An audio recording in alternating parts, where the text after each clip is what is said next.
Morning વિદ્યાર્થી મિત્રો. હવે પ્રકરણ 4 માં આપણે 9મા ધોરણમાં પ્રકરણ 4 માં 4.2 સુધીના ટોપિક લીધા હતા આપણે. છેલ્લે ન્યુટ્રોન શું એ જોયું, પરમાણુનું બંધારણ જોયું આપણે, પરમાણુના કેન્દ્રમાં કંઈક મળ્યું. બરાબર, ઇલેક્ટ્રોન ફરતા હતા, ધનભારિત પ્રોટોન હતો અને એક તટસ્થ કણ ન્યુટ્રોન હતો એની અંદર. બરાબર, હવે આગળ જોઈએ તો 4.3 વિવિધ કક્ષાઓમાં ઇલેક્ટ્રોન કેવી રીતે વહેંચાય છે. 4.3 તો પરમાણુની અંદર જે ઇલેક્ટ્રોન છે એ માનો કે હાઇડ્રોજન છે, તો એમાં પહેલી કક્ષામાં એક ઇલેક્ટ્રોન હોય. બરોબર, પછી વધારે ઇલેક્ટ્રોન હોય તો કેવી રીતના ગોઠવાય એ આપણે હવે શીખશું અહીંયા. બરોબર, તો જોઈએ વિવિધ કક્ષાઓમાં ઇલેક્ટ્રોન કેવી રીતે ગોઠવાય છે. તો જોતા જઈએ, એમાં જુદી જુદી કક્ષાઓ છે, જેમાં આપણે આગળ જોયું હતું, એનું બંધારણ જોયું હતું. એમાં આકૃતિ 4.3 માં જોયું હતું આપણે કે કક્ષા છે, એમાં પહેલી જે કક્ષા છે એ કે છે કક્ષા, પછી બીજી કક્ષા છે એને એલ કક્ષા કહે છે, ત્રીજી કક્ષા છે એને એમ કક્ષા કહે છે, અને ચોથી કક્ષા છે એને એન કક્ષા કહે છે. તો બરોબર, પહેલી કક્ષામાં કેટલા ઇલેક્ટ્રોન હોય, બીજી કક્ષામાં કેટલા ઇલેક્ટ્રોન હોય, ત્રીજી કક્ષામાં કેટલા ઇલેક્ટ્રોન આવે અને ચોથી કક્ષામાં કેટલા ઇલેક્ટ્રોન આવે. અને પછી આ જે પરમાણુઓ છે એ કેવી રીતના કેટલી આવર્ત કોષ્ટક પ્રમાણે તમે જુઓ તો બધાની પરમાણુ રચના છે એ આ પ્રકારે એનો અભ્યાસ થઈ શકે. અને પછી આપણને ખબર પડે કે ખરેખર આવર્ત કોષ્ટકના તત્વો છે એ શું છે અને કેવી રીતના બધા એકબીજા સાથે ભળી અને કામ કરે છે. દાખલા તરીકે હાઇડ્રોજન અને ઓક્સિજન બે વાયુઓ ભેગા થઈને પાણી બનાવે છે. બરોબર, બે વાયુઓ છે અને છતાં એનું પૃથ્વી ઉપર સંયુક્ત સ્વરૂપે અસ્તિત્વ છે, બાકી સ્વરૂપે છે દેખાતું નથી આપણને. બરોબર, તો એવી રીતના અહીંયા હવે આપણને એ સમજ પડશે કે આ લોકો કેવી રીતના તત્વો છે એની અંદર કેવી રીતના સંયોજાય છે, કેવી રીતના ભેગા થાય છે અને કેવા નવા તત્વો બનાવે છે, મીઠું કેમ બન્યું હશે. તો એ આ બધા ઉપરથી આપણને અહીંયા ખબર પડી જશે. તો જોઈએ આપણે પરમાણુની વિવિધ કક્ષાઓમાં ઇલેક્ટ્રોનની વહેંચણી બોર અને બરી નામના વૈજ્ઞાનિકોએ સૂચવી. બોરે પહેલું સૂચન કર્યું કે જે ઇલેક્ટ્રોનો છે એ આવી રીતના કક્ષાઓમાં ગોઠવાયેલા હોવા જોઈએ. જુદા જુદા ઉર્જા સ્તરો અથવા કોષોમાં ઇલેક્ટ્રોનની સંખ્યા દર્શાવવા માટે નીચે મુજબના નિયમો અનુસરવામાં આવે છે. જુદી જુદી કક્ષાઓ, બરોબર, અને ઇલેક્ટ્રોનની સંખ્યા દર્શાવવા માટે એક ચોક્કસ નિયમો છે ને એ નિયમોને અનુસરવાનું કહે છે. એક, કક્ષામાં હાજર રહેલા ઇલેક્ટ્રોનની મહત્તમ સંખ્યા 2n² સૂત્ર દ્વારા દર્શાવાય છે. 2n², હાજર રહેલા ઇલેક્ટ્રોનની સંખ્યા જે છે એ 2n² પ્રમાણે દર્શાવાય. ધારો કે n બરોબર 1 હોય, n બરોબર 1 હોય તો 2 ગુણ્યા 1 બરોબર 2 એનો 1 નો વર્ગ બરોબર 2 ગુણ્યા 1 બરોબર 2. એટલે પહેલી કક્ષામાં 2 ઇલેક્ટ્રોન આવે. આવી રીતના n બરોબર સંખ્યા લેતી જવાની અને એ પ્રકારે એમાં ઇલેક્ટ્રોન છે એ સમાનતા હોય છે. જોઈએ આપણે આગળ. 2n² સૂત્ર દ્વારા દર્શાવાય છે, જ્યાં n કક્ષાનો ક્રમ છે. n પહેલી કક્ષામાં કેટલા ઇલેક્ટ્રોન, તો 2 ઇલેક્ટ્રોન હોઈ શકે છે. બરાબર, બીજી કક્ષામાં n બરોબર 2 લ્યો માનો કે, તો n બરોબર 2 લેતા 2 ગુણ્યા 2 એનો વર્ગ બરોબર 2 કૌંસમાં 4 તો 8. તો 8 ઇલેક્ટ્રોન. બીજી કક્ષા છે જે બીજી કક્ષા એમાં 8 ઇલેક્ટ્રોન આવશે. પહેલી કક્ષામાં પ્રથમ કક્ષામાં 2 ઇલેક્ટ્રોન આવે, બીજી કક્ષામાં 8 ઇલેક્ટ્રોન આવશે. તો એવી રીતના તમે જુઓ તો કક્ષા પ્રમાણેમાં ઇલેક્ટ્રોન છે એ સમાતા જતા હોય છે અને પરમાણુનું બંધારણ આપણે સમજી શકીએ. 2n² સૂત્ર દ્વારા દર્શાવે છે, જ્યાં n કક્ષાનો ક્રમ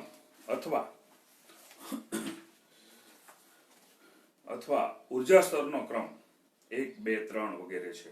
આમ જુદા જુદા કક્ષાઓમાં રહેલા ઇલેક્ટ્રોનની મહત્તમ સંખ્યા નીચે મુજબ દર્શાવી શકાય. પ્રથમ કક્ષા અથવા કે કોષમાં 2 × 1 નો સ્ક્વેર બરાબર 2 થશે. એ મેં લખ્યું છે 2 × 1 બરાબર 2, એટલે 2 ઇલેક્ટ્રોન મળશે. એમાં આપણને અહીંયા 2 × 1 છે, 2 × 1, એટલે પહેલી કક્ષામાં 2 ઇલેક્ટ્રોન આવશે. જુદી જુદી કક્ષામાં રહેલા ઇલેક્ટ્રોનની મહત્તમ સંખ્યા નીચે મુજબ દર્શાવી શકાય. પ્રથમ કક્ષા કે માં 2 × 1 બરાબર 2 × 1 નો વર્ગ બરાબર 2 થશે. બીજી કક્ષા એલ કોષમાં 2 × 2 નો વર્ગ બરાબર 8 થશે. જો અહીંયા બરાબર. પછી આપ્યું છે આપણને, જોઈએ એમ કક્ષામાં 2 × 3 નો વર્ગ, n બરાબર 3 લ્યો તો n બરાબર 3 લેતા 2 × 3 નો વર્ગ બરાબર 18 થશે. બરાબર, એટલે 2 × 9 બરાબર 18 ઇલેક્ટ્રોન સમાય છે. પછી n બરાબર 4 લ્યો તમે ચોથી કક્ષામાં. બરાબર, તો 2 × 4 નો વર્ગ બરાબર 2 × 16 બરાબર 16 × 32 ઇલેક્ટ્રોન સમાય. બરાબર, તો 18, 32, 8 અને 2, જો આ રીતના ઇલેક્ટ્રોન છે એ કક્ષાઓમાં ગોઠવાય. આ કે કક્ષા છે, કે કક્ષા, આ એલ કક્ષા, આ એમ કક્ષા અને આ એન કક્ષા છે. કે કક્ષામાં 2 ઇલેક્ટ્રોન, એલ કક્ષામાં 4 ઇલેક્ટ્રોન, એમ કક્ષામાં 18 ઇલેક્ટ્રોન અને એન કક્ષામાં 32 ઇલેક્ટ્રોન આવે. બરાબર, આપણે આ રીતે અત્યારે આપણા અભ્યાસક્રમ પ્રમાણે અને કઈ કક્ષામાં કેવી રીતે ઇલેક્ટ્રોન છે એ સમજી શકીએ. સૌથી બહારની કક્ષામાં મહત્તમ, આગળની કક્ષાઓમાં ઇલેક્ટ્રોનની ગોઠવણી થશે. અને બીજો નિયમ, સૌથી બહારની કક્ષામાં મહત્તમ 8 ઇલેક્ટ્રોન સમાવી શકાય છે. સૌથી બહારની કક્ષા છે એમાં વધુમાં વધુ તમે 8 ઇલેક્ટ્રોન સમાવી શકો. આગળ જોઈએ ત્રીજો નિયમ, પરમાણુની આપેલી કક્ષાઓ ત્યાં સુધી ઇલેક્ટ્રોન નહીં ભરાય જ્યાં સુધી તેની અંદરની કક્ષાઓ ઇલેક્ટ્રોનથી સંપૂર્ણ ભરાઈ ન જાય. આ બધી કક્ષાઓ આડીઅવળી નથી ભરાતી. જ્યાં સુધી પહેલી કક્ષા ન ભરે ત્યાં સુધી બીજી કક્ષામાં ઇલેક્ટ્રોન જતા નથી. જ્યાં સુધી પહેલી અને બીજી કક્ષા ભરાઈ જાય પછી ત્રીજી કક્ષામાં ઇલેક્ટ્રોન જશે. પહેલી, બીજી ને ત્રીજી કક્ષા ભરાશે પછી ચોથી કક્ષામાં ઇલેક્ટ્રોન જશે. આડાઅવળા ઇલેક્ટ્રોન ક્યાંય જશે નહીં. એવું સરસ મજાનું આ બોરે મોડેલમાં દર્શાવ્યું અને એ આજે માન્ય છે. પરમાણુની આપેલી કક્ષામાં ત્યાં સુધી ઇલેક્ટ્રોન નહીં ભરાય જ્યાં સુધી તેની અંદરની કક્ષાઓ ઇલેક્ટ્રોનથી સંપૂર્ણ ભરાઈ ન જાય. અને તેનાથી સ્પષ્ટ થાય છે કે કક્ષાઓ તબક્કાવાર ભરાય છે. એક પછી એક કક્ષાઓ છે એ તબક્કાવાર ભરાય છે અને એ જ પ્રમાણે આ તત્વો છે એ રહે છે. પ્રથમ 18 તત્વોના પરમાણુ બંધારણની યોજનાબદ્ધ રીતે આકૃતિ 4.4 માં દર્શાવ્યું છે. તમે આ આકૃતિ 4.4 પણ ઘરે દોરી અને મને મોકલાવજો. અહીંયા આપણે થોડાક નમૂના છે એ જોઈએ કેવી રીતના છે. તો જો હાઇડ્રોજન, બરોબર, પહેલું હાઇડ્રોજન છે તો આ એની પહેલી કક્ષા છે, એમાં 1 ઇલેક્ટ્રોન છે હાઇડ્રોજનમાં. બરોબર, પછી હિલિયમ, તો આ 1 અને 1 અહીંયા ઇલેક્ટ્રોન. બરોબર, આ હિલિયમ, આ હાઇડ્રોજન, તો હિલિયમમાં 2 ઇલેક્ટ્રોન. કક્ષા પૂર્ણ થઈ ગઈ. પહેલી કક્ષા છે એ પૂર્ણ થઈ ગઈ. એટલે હવે આ છે આવી રીતના જે કક્ષાઓ પૂર્ણ થતી જે કોઈ આવશે એ બધા તત્વો નિષ્ક્રિય વાયુઓ અથવા નિષ્ક્રિય તત્વો તરીકે ઓળખાય છે. કક્ષાઓ પૂર્ણ હશે તો. જો કક્ષાઓમાં અધૂરા ઇલેક્ટ્રોન હશે તો એ કોઈની સાથે સંયોજાતા હોય. એટલે સંયોજકતા એના પછી જોશું આપણે. આપણને એમ થાય ને કે હવે પાણી કેમ બન્યું હતું, મીઠું કેમ બન્યું છે, બરોબર, એસિડ કેમ બન્યો છે, આ બધું છે કેમ બન્યું છે. તો હવે સંયોજાય છે કેવી રીતના એ આ ઇલેક્ટ્રોન ઉપરથી તમને ખબર પડશે. હાઇડ્રોજન કે જ્યાં જોડાણો હશે એનું કારણ એમ જ છે કે એની કક્ષામાં એક ઇલેક્ટ્રોન ખૂટે છે. અહીંયા કક્ષા પૂર્ણ છે એટલે હિલિયમ કોઈ હારે જોડાશે નહીં. હિલિયમ નિષ્ક્રિય થઈ જશે. આ નિષ્ક્રિય કહેવાય એને. આ નિષ્ક્રિય વાયુ છે. બરોબર. પછી લિથિયમ. લિથિયમનો ક્રમાંક 3 છે. તો એમાં જો 3 ઇલેક્ટ્રોન છે. આ 1, આ 2 અને ત્રીજી પહેલી કક્ષા ભરાઈ ગઈ. પહેલી કક્ષા ભરાણી એટલે ત્રીજો ઇલેક્ટ્રોન છે એ બીજી કક્ષામાં ગયો. કે પછીની એલ કક્ષા છે એમાં 1 ઇલેક્ટ્રોન હમાશે. પછી બેરિલિયમ. તો બેરિલિયમમાં 4 ઇલેક્ટ્રોન છે. પહેલી કક્ષામાં 2 ભરાઈ ગયા. બરોબર. અને બીજી કક્ષામાં 2 આવ્યા. બરોબર. તો હવે લિથિયમ છે ને એ ગમે એની હારે સંયોજાશે. કાં ઇલેક્ટ્રોન આપી દેશે અને કાં કોઈકની હારે જોડાય અને એ સંયોજન બનાવી નાખશે. બેરિલિયમમાં શું થયું? બેરિલિયમમાં પહેલી કક્ષા પૂર્ણ છે. બરોબર. હવે જે તત્વો આવશે હિલિયમ પછીના જેટલા તત્વો આવશે એમાં પહેલી કક્ષા પૂર્ણ આવવાની. બીજી કક્ષા છે એ અધૂરી આવશે અને જેને કારણે થઈને કોઈકની હારે સંયોજાતા હશે. બેરિલિયમ તો ઈ અને ઈ પહેલી કક્ષા પૂર્ણ થઈ ગઈ અને એનો પરમાણુ ક્રમાંક 4. બરોબર. તો ઈ અને ઈ. બરોબર. તો 2 ઇલેક્ટ્રોન છે ત્યાં. પછી બેરિલિયમ. બોરોનમાં 5 છે. એનો જે પરમાણુય બંધારણમાં બતાવે છે આપણને. બરોબર. પરમાણુય ક્રમાંક જે છે એ 5. તો જુઓ પહેલી કક્ષામાં 2, 1 અને 2. આ 2 ભરાઈ ગઈ એટલે હવે પૂરું. બીજી કક્ષામાં 3 ઇલેક્ટ્રોન. એલ માં વધુમાં વધુ 8 ઇલેક્ટ્રોન હોવા જોઈએ. પહેલી કક્ષામાં 2. તો જો આ બધા તત્વો એવા છે કે એમાં પહેલી કક્ષામાં 2 ઇલેક્ટ્રોન છે. બરોબર. તો જો આમાં 2 અને બીજીમાં બોરોનમાં 3, 1, 2 અને 3. એટલે હજી એને 5 ઇલેક્ટ્રોન ઘટે છે.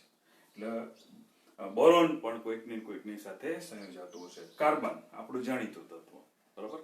કાર્બન ઉપર આપણે ઘણું બધું ભણ્યા છે, ઘણું બધું ભણવાના છીએ અને ઘણું બધું એના ઉપર કામ ચાલી રહ્યું છે. બરોબર. તો એની પહેલી કક્ષામાં 2 ઇલેક્ટ્રોન છે. બીજી કક્ષામાં 4, 1, 2, 3 અને 4. બરોબર.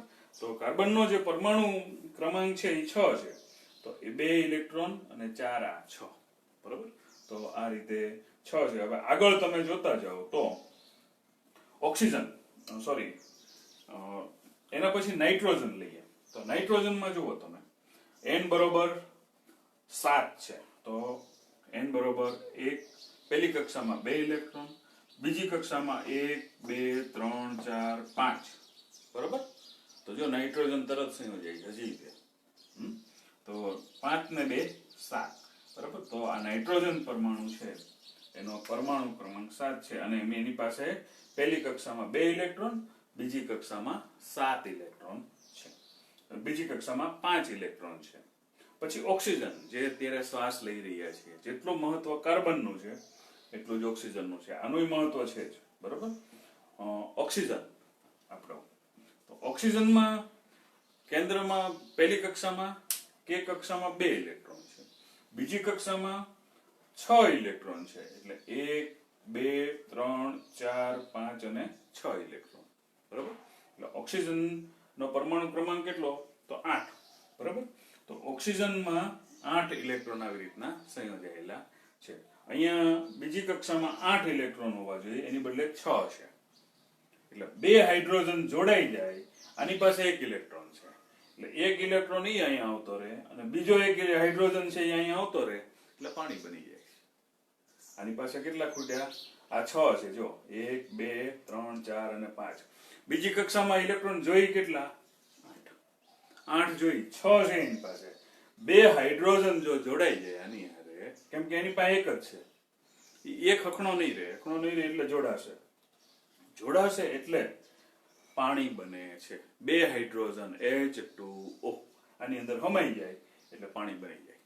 બરોબર. આ રીતે આ બધા સંયોજનો જે બને છે આપણને ખ્યાલ આવી જાય. પછી ફ્લોરિન F. બરોબર. તો એની પાસે પહેલી કક્ષામાં 2 ઇલેક્ટ્રોન. બરોબર. પછી બીજી કક્ષામાં 7 ઇલેક્ટ્રોન છે. જુઓ 1, 2, 3, 4, 5, 6 અને 7. બરોબર.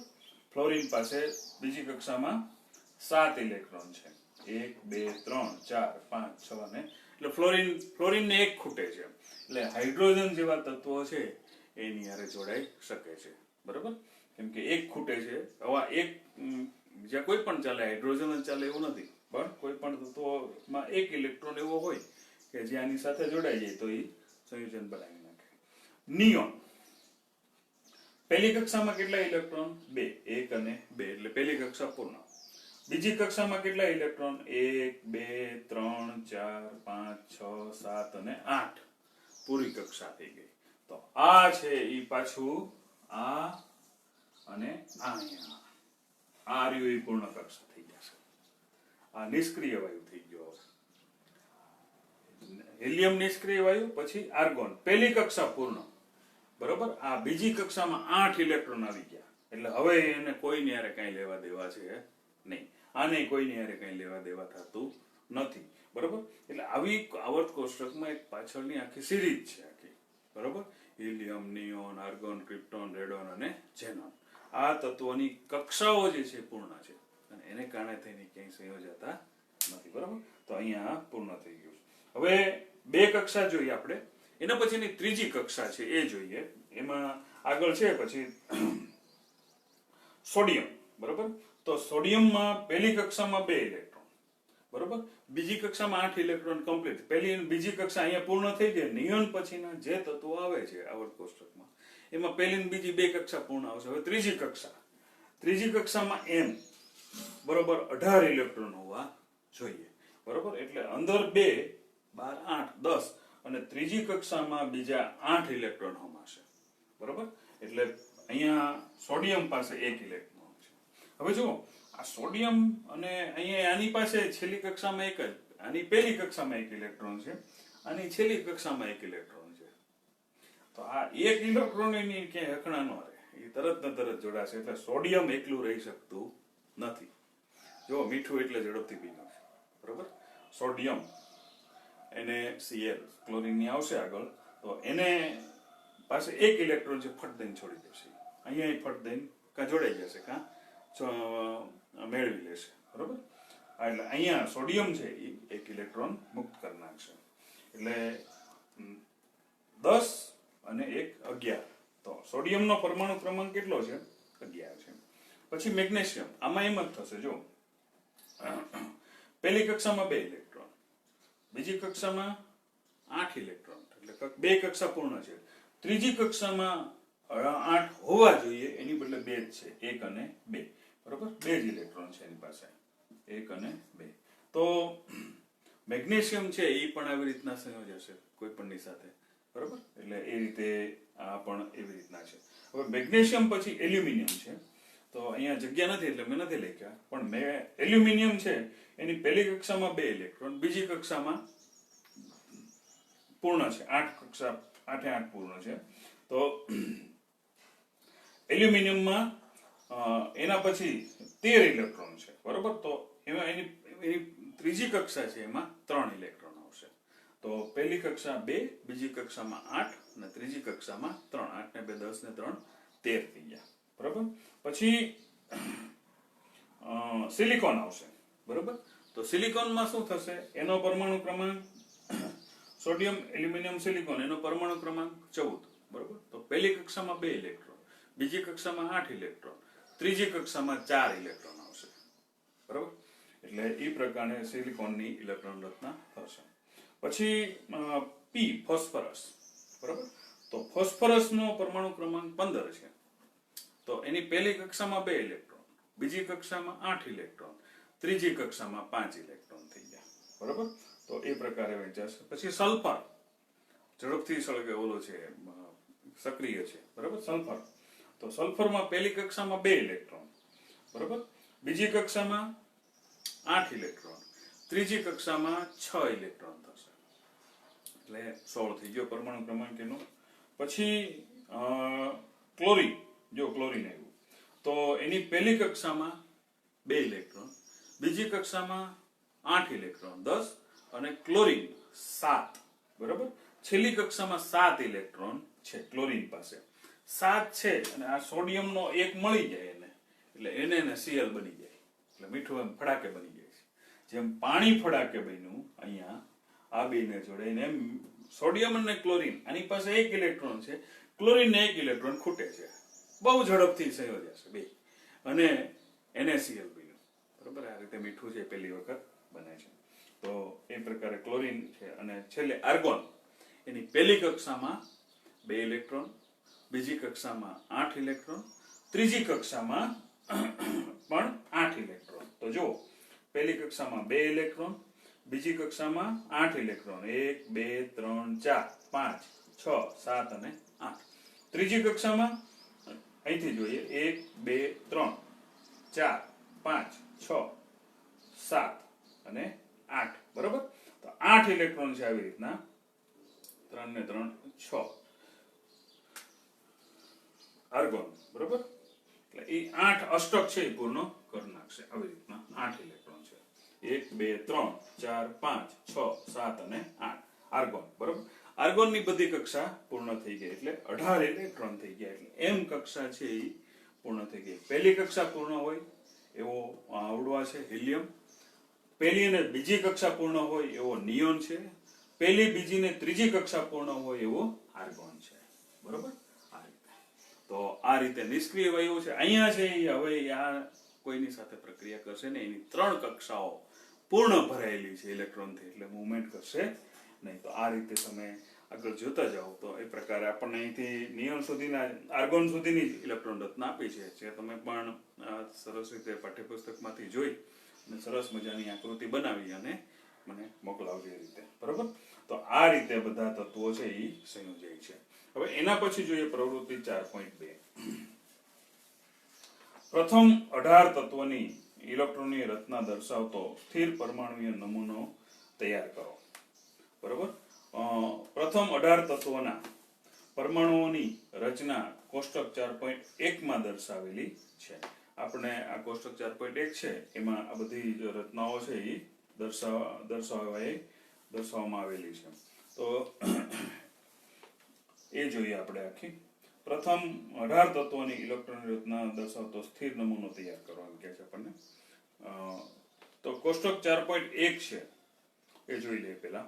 તો જો એ હમણાં જ વાત કરી એમ તમારે પાના નંબર 51 ઉપર એની રચના છે એ આપી છે અને કોષ્ટક આપેલું છે, જેમાં તત્વોનું નામ, સંજ્ઞા, પરમાણુય ક્રમાંક, પ્રોટોનની સંખ્યા, ન્યુટ્રોનની સંખ્યા, ઇલેક્ટ્રોનની સંખ્યા, પછી ઇલેક્ટ્રોનની વહેંચણી K, L, M અને N માં, K કક્ષા, L કક્ષા, M કક્ષા અને N કક્ષામાં, અને છેલ્લે સંયોજકતા, જે છેલ્લી કક્ષામાં ઇલેક્ટ્રોન હોય એની સંયોજકતા છે, જેટલા ઇલેક્ટ્રોન વધે એની સંયોજકતા કહેવાય. આની +1 આવશે. બરોબર, આની +1 આવશે, અહીંયા માઇનસ આવશે, નાઇટ્રોજન છે એટલે ઓક્સિજનમાં એવી રીતના જોડાશે, અહીંયા Ba+2, પછી જો અહીંયા માઇનસ, એને પ્લસ, આ ઇલેક્ટ્રોન છૂટો થઈ જાય ઝડપથી, Mg+2 થશે, આ 2 ઇલેક્ટ્રોન ફટ દઈને છોડી દેશે.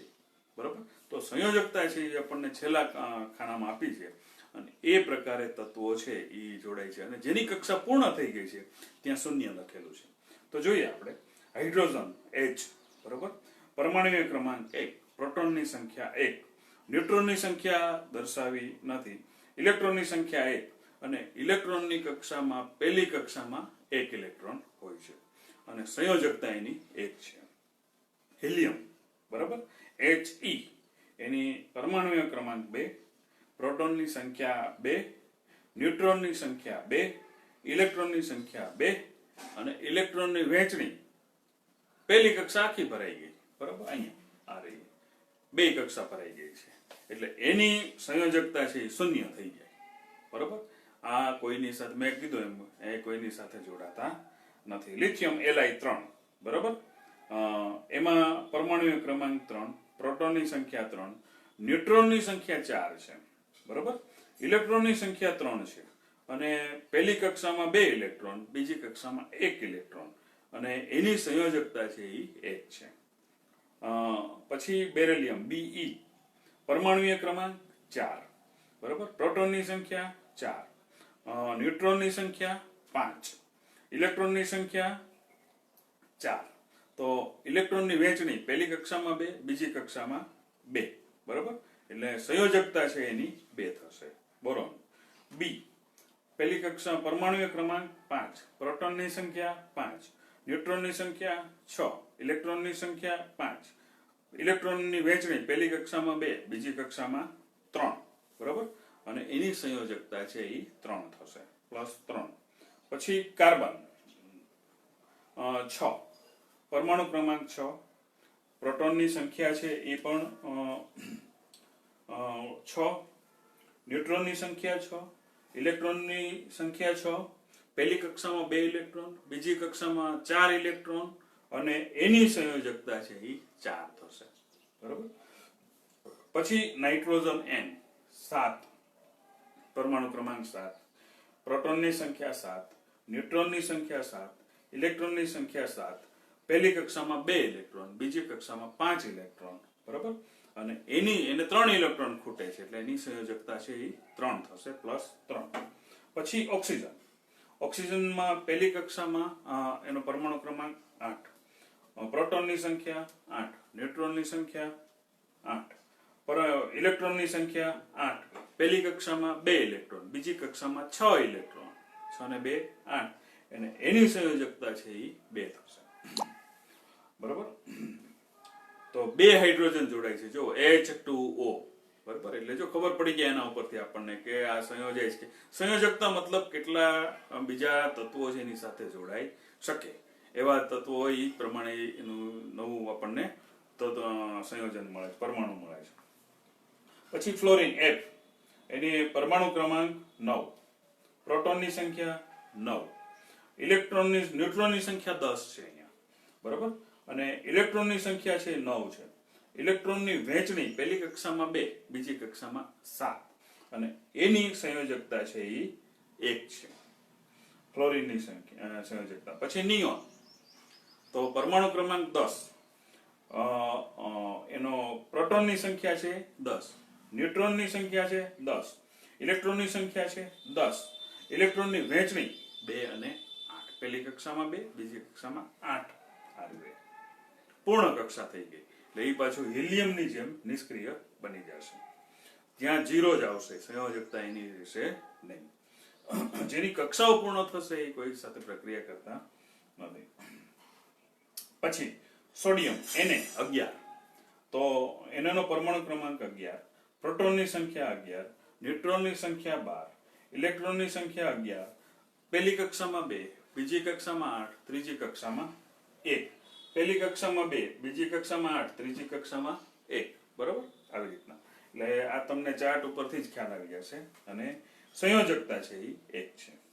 પછી મેગ્નેશિયમ Mg 12, બરાબર? અહીંયા આવી 12, પહેલી કક્ષામાં 2, 1 અને 2, બીજી કક્ષામાં 8, અને ત્રીજી કક્ષામાં 1 અને 2, 8 ને 2 10 ને 2 12. તો એની સંયોજકતા પણ એ રીતે થશે, 2 8 2 અને +2 આવશે. પછી મેગ્નેશિયમ, પછી એલ્યુમિનિયમ Al, બરાબર? એનો પરમાણુ ક્રમાંક 13, પહેલી કક્ષા એના પ્રોટોનની સંખ્યા 13, ન્યુટ્રોનની સંખ્યા 14, ઇલેક્ટ્રોનની સંખ્યા 13, પહેલી કક્ષામાં 2, બીજી કક્ષામાં 8, ત્રીજી કક્ષામાં 3. તો એની સંયોજકતા છે એ 3 થશે. સિલિકોન, છેલ્લી કક્ષામાં જે ઇલેક્ટ્રોન વધે નિષ્ક્રિય સિવાયના, આ બધા સિવાયના, એની સંયોજકતા દર્શાવશે, અને એ પ્રકારે તમે અણુસૂત્રોને બધું બનાવી શકો. પછી સિલિકોન Si, તો એમાં પરમાણુ ક્રમાંક એનો 14, પ્રોટોનની સંખ્યા 14, ન્યુટ્રોનની સંખ્યા 14, ઇલેક્ટ્રોનની સંખ્યા 14, પહેલી કક્ષામાં 2, બીજી કક્ષામાં 8, ત્રીજી કક્ષામાં 4, એટલે 14 થઈ ગયા. એટલે એની સંયોજકતા પણ 4 આવશે સિલિકોનની. પછી ફોસ્ફરસ P, એનો પરમાણુ ક્રમાંક 15 છે, પ્રોટોનની સંખ્યા 15 છે, ન્યુટ્રોનની સંખ્યા 16 છે, ઇલેક્ટ્રોનની સંખ્યા 15 છે, 2 8 અને 5, બરાબર? એટલે એની સંયોજકતા છે ને 3 અને 5 બે છે. કાં એ 3 ઇલેક્ટ્રોન લેશે અને કાં એ 5 ઇલેક્ટ્રોન આપી દેશે, બરાબર? 3 ઇલેક્ટ્રોન અથવા 5, બરાબર? કારણ કે 5 ને 3 8 થશે, અને 5 એ 5 જો આપી દે તો એ પછી બે સંપૂર્ણ સ્થિર અવસ્થામાં થઈ જાય છે. એટલે આ બધા તત્વો છે ને નિષ્ક્રિય વાયુ જેવી અવસ્થા પ્રાપ્ત કરવા પ્રયત્ન કરે ને પછી સ્થિર થઈ જાય છે. 3 અને 5 આવશે. પછી સલ્ફર S, પરમાણુ ક્રમાંક 16, પ્રોટોનની સંખ્યા 16, ન્યુટ્રોનની સંખ્યા 16, ઇલેક્ટ્રોનની સંખ્યા 16. પહેલી કક્ષામાં 2, બીજી કક્ષામાં 8, ત્રીજી કક્ષામાં 6. એટલે એની સંયોજકતા, એને 2 ઇલેક્ટ્રોન ખૂટ્યા એટલે 6 ને 2 8, એટલે એની સંયોજકતા 2 થશે. ક્લોરીન Cl, પહેલી કક્ષા, એના પરમાણુ ક્રમાંક 17, પ્રોટોનની સંખ્યા 17, ન્યુટ્રોનની સંખ્યા 18, ઇલેક્ટ્રોનની સંખ્યા 17. બરાબર. તો પહેલી કક્ષામાં 2, બીજી કક્ષામાં 8, ત્રીજી કક્ષામાં 7 અને ઇલેક્ટ્રોનની સંખ્યા 1. આર્ગોન સંજ્ઞા Ar, પરમાણુ ક્રમાંક 18. બરાબર. પ્રોટોન આવડો આ પહેલી કક્ષામાં 2, બીજી કક્ષામાં 8, ત્રીજી કક્ષામાં 8, પૂર્ણ કક્ષાઓ. બરાબર. 8 18, પ્રોટોનની સંખ્યા 18, ન્યુટ્રોનની સંખ્યા અહીંયા 22 છે. પછી ઇલેક્ટ્રોનની સંખ્યા છે એ 18. તો પહેલી કક્ષામાં 2, બીજી કક્ષામાં 8, ત્રીજી કક્ષામાં 8, સંયોજકતા 0 થઈ ગઈ.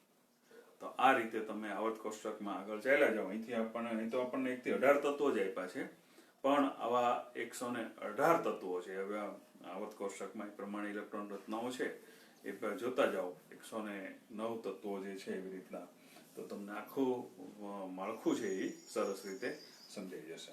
બરાબર. હવે એ આપણને હાઈ ઓર્ડર થિંકિંગના પ્રશ્નો છે 2, એ જોઈ લઈએ આપણે. પછી બીજો ટોપિક લઈએ, સંયોજકતા.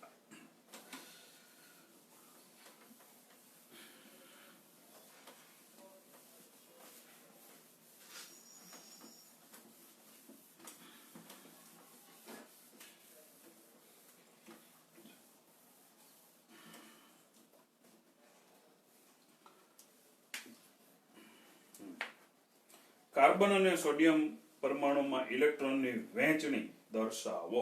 2 ગુણનો પ્રશ્ન છે. કાર્બન થશે C6.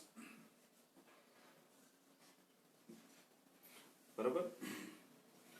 તો એની K કક્ષામાં, અને સોડિયમ, કાર્બન અને સોડિયમ પરમાણુની ઇલેક્ટ્રોનની ગોઠવણી દર્શાવો. કાર્બનની અને સોડિયમની ઇલેક્ટ્રોનની ગોઠવણી દર્શાવો. બરાબર.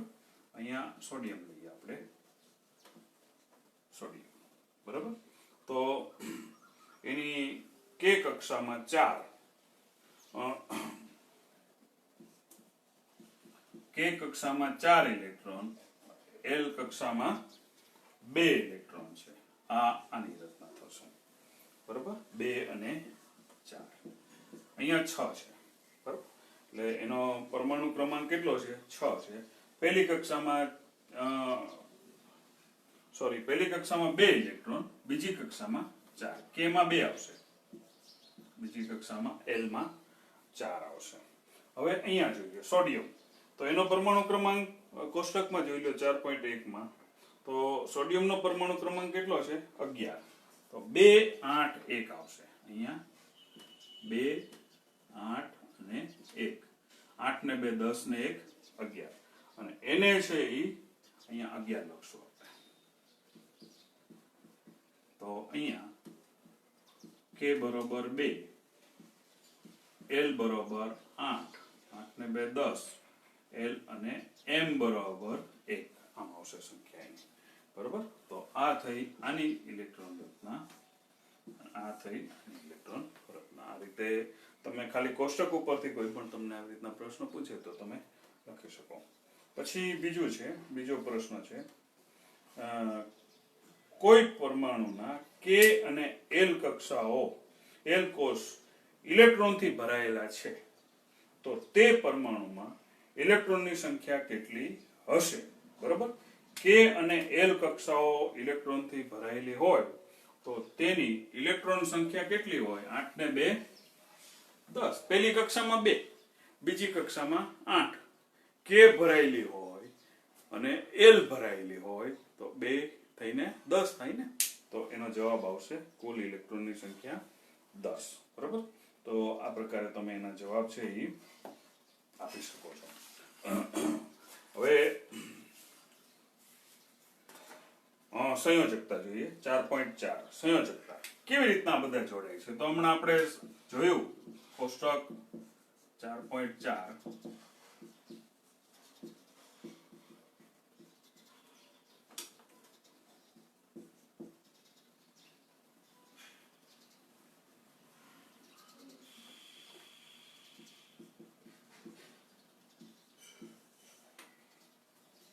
સંયોજકતા. તો આપણા કોષ્ટક 4.1 રહ્યું પાના નંબર 51 ઉપર, એમાં છેલ્લું ખાનું સંયોજકતા લખેલું છે. એ પ્રમાણે આ તત્વો છે એ પરમાણુઓ છે બધા જોડાય અને નવા સંયોજનો બનાવે છે. બરોબર. તો જોઈએ એને આપણે શીખી ગયા છીએ કે પરમાણુની ભિન્ન ભિન્ન કક્ષાઓમાં ઇલેક્ટ્રોનની ગોઠવણી કેવી રીતે થાય છે. એ આકૃતિ 4.4 જોઈએ આપણે. એમાં જુદી જુદી કક્ષામાં ઇલેક્ટ્રોન છે એ ગોઠવાય છે. પરમાણુની સૌથી બહારની કક્ષામાં રહેલા ઇલેક્ટ્રોનની સંખ્યાને સંયોજકતા ઇલેક્ટ્રોન કહે છે. છેલ્લી કક્ષામાં જે ઇલેક્ટ્રોન હોય એને સંયોજકતા ઇલેક્ટ્રોન કહેવાય અને એ ઇલેક્ટ્રોન કેટલા છે એ પ્રકારે એની સંયોજકતા હોય છે, જે કોષ્ટક 4.1 માં છેલ્લું ખાનું આપ્યું છે આપણને સંયોજકતા તરીકેનું. બરોબર. બોહર અને બરી યોજનાને આધારે આપણે તે પણ જાણીએ છીએ કે પરમાણુની બાહ્યતમ કક્ષામાં વધુમાં વધુ 8 ઇલેક્ટ્રોન સમાવી શકાય છે. આપણે જોયું કે બાહ્યતમ કક્ષામાં ઇલેક્ટ્રોનની સંપૂર્ણપણે ભરાયેલી હોય તેવા તત્વોના પરમાણુઓ ખૂબ જ ઓછી રાસાયણિક પ્રક્રિયાઓ દર્શાવે છે. અને બીજા શબ્દોમાં કહીએ તો આવા પરમાણુઓની સંયોજવાની ક્ષમતા અથવા સંયોજકતા શૂન્ય હોય છે. જે અહીંયા દેખાડ્યું હતું હિલિયમ, નિયોન અને આર્ગોન ત્રણેયની કક્ષાઓ પૂર્ણ થઈ ગઈ તો એ નિષ્ક્રિય થઈ જવાના છે. એની સંયોજકતા છે એ શૂન્ય છે. તો જો આપણે સંયોજકતા જ્યાં છેલ્લા ખાનામાં કોષ્ટક 4.1 માં શૂન્ય ક્યાં લખ્યું છે? હિલિયમની સામે લખેલું છે. પછી નિયોનની સામે લખેલું છે જેનો પરમાણુ ક્રમાંક 10 છે. 2, 10 અને આર્ગોનમાં 18. બરોબર. ત્યાં શૂન્ય આવશે સંયોજકતામાં. એ કોઈની સાથે પ્રક્રિયા કરતા નથી. આ નિષ્ક્રિય તત્વોમાંથી પૈકી હિલિયમ પરમાણુની બાહ્યતમ કક્ષામાં 2 ઇલેક્ટ્રોન હોય છે, જ્યારે નિષ્ક્રિય તત્વોના પરમાણુઓની બાહ્યતમ કક્ષામાં 8 ઇલેક્ટ્રોન હોય છે. તત્વના પરમાણુઓની સંયોજવાની ક્ષમતા એટલે સમાન અથવા અસમાન તત્વના પરમાણુઓ સાથે પ્રક્રિયા દ્વારા અણુઓ બનાવવાની તેઓની વૃત્તિ કે જેને સંપૂર્ણ ભરાયેલી બાહ્યતમ કક્ષા પ્રાપ્ત કરવાનો પ્રયત્ન કરી શકાય. આવી બાહ્યતમ કક્ષા અષ્ટક ધરાવે છે તેમ કહી શકાય. પરમાણુ પોતાની બાહ્યતમ કક્ષામાં અષ્ટક પ્રાપ્ત કરવા માટે પ્રક્રિયા કરે છે અને ઇલેક્ટ્રોનની ભાગીદારી અથવા ઇલેક્ટ્રોન મેળવીને તે કાં ભાગીદારી કરશે કાં ગુમાવીને. બરાબર. કાં ગુમાવીને થઈ શકે છે. જેટલા ઇલેક્ટ્રોનની બાહ્યતમ કક્ષામાં ભાગીદારી થાય છે અથવા આપલે થાય છે તે સંખ્યાને તત્વની સંયોજવાની ક્ષમતા એટલે કે સંયોજકતા કહે છે. બરોબર. હાઇડ્રોજન છે એ કેટલા એક ગુમાવે છે, તો જેને એક તત્વની જરૂર હોય એને હાઇડ્રોજન જોડાઈ શકે છે. તો એ પ્રકારે સોડિયમની વાત કરી હતી. ક્લોરીનને એક ઘટે છે, સોડિયમને એક વધારાનો છે, તો એ બે જોડાઈ શકે, જેની ચર્ચા અગાઉના પ્રકરણમાં કરવામાં આવી છે. ઉદાહરણ તરીકે હાઇડ્રોજન, લિથિયમ, સોડિયમ પરમાણુઓની તેની બાહ્યતમ કક્ષામાં 1 ઇલેક્ટ્રોન ધરાવે છે. એ કોઈની હંમેશા સ્થિર રહેશે નહીં, કોઈની સાથે ફટ દઈને જોડાઈ જશે. ઉદાહરણ તરીકે હાઇડ્રોજન, લિથિયમ અને સોડિયમ પરમાણુઓ તેઓની બાહ્યતમ કક્ષામાં 1 ઇલેક્ટ્રોન ધરાવે છે. એક છે ફટ દઈને ગુમાવી દેશે અને ફટ દઈને જોડાઈ જશે. તેથી તેઓ દરેક એક ઇલેક્ટ્રોન ગુમાવી શકે છે અને તેથી તેઓની સંયોજકતા 1 છે તેમ કહેવાય. મેગ્નેશિયમ અને એલ્યુમિનિયમની સંયોજકતા કેટલી છે તેમ તમે કહી શકો તો તે અનુક્રમે 2 અને 3 છે. બરાબર. મેગ્નેશિયમની બાહ્યતમ કક્ષામાં 2 ઇલેક્ટ્રોન અને એલ્યુમિનિયમની બાહ્યતમ કક્ષામાં 3 ઇલેક્ટ્રોન છે.